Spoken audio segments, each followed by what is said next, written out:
Hai, Assalamualaikum. Salam sejahtera semua. Okay, so Coach nak sharekan dengan korang macam mana kita nak buat task at group. Okay, so setiap reseller baru under Wani Mansur Empire, kita akan bagi satu list group macam ni. Okay, dia ada lebih kurang 20 group macam tu.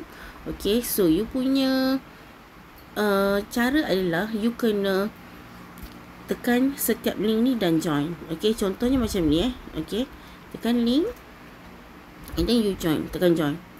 Okay, tekan join. Okay, macam ni kan, tekan join. Okay, sama you buat ni. Okay, tekan nombor 2, you tekan join. Okay, sehingga dia siap ke 20 group. Macam tu.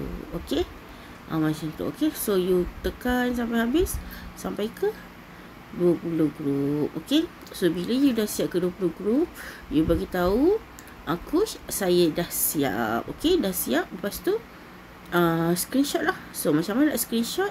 You boleh pergi ke you punya Facebook semula. Okay, and then you pergi ke sini. Lepas tu you pergi ke group.